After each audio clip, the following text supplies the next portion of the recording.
Hey everybody, welcome to My Mama Makes It Better. Today Jessie's trying to tell us that her mama makes it better. What recipe? Apple Brown Betty. We've all been to the orchards, we've got a whole bunch of apples lying around. This recipe is delicious and it's gonna use them up. The funny thing about this story is that Jessie's mom is actually not a baker. And even funnier, Jessie, you might know her as the Vintage Baker. She has an amazing cookbook about baking and she doesn't come from a baking family.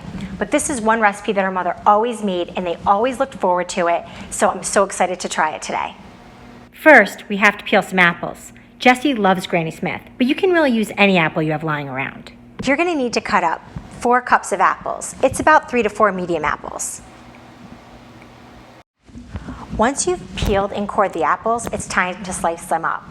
Jessie's mom says don't slice them too thin. One of my hacks in the kitchen whenever I'm making anything with apples is using a mandolin. It's gonna guarantee you get a consistent thickness of each apple slice that you do.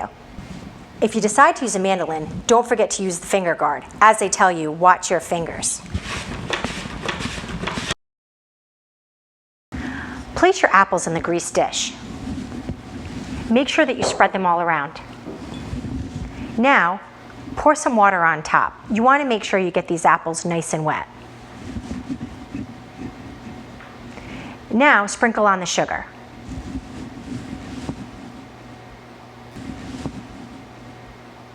Now it's time to make the topping for the Apple Brown Betty. Funny thing about this recipe, this actually isn't a traditional Apple Brown Betty. Apple Brown Betties have a toasted breadcrumb topping. That's not what this has. But if Jessie's mom calls it an Apple Brown Betty, then that's what we're gonna call it. We're gonna combine flour, sugar, and cinnamon in a bowl and mix it up. Add a pinch of salt and some butter. Now, we're gonna mix it up till it's nice and crumbly. Don't worry if it's sticky.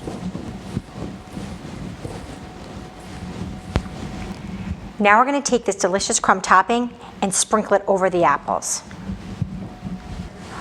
Once this gets into the oven, the butter is gonna melt down and create a crisp, beautiful topping over these perfectly sliced apples. Now let's get Betty in the oven. All right, the Apple Brown Betty is out of the oven. I cannot wait to try it. This is my favorite part. I'm gonna scoop myself up a nice piece. And I always say, go big or go home. We need some vanilla ice cream here. Make this a la mode.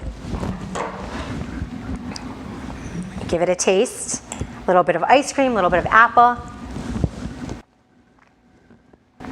Oh yeah, Jessie, your mama does make it better.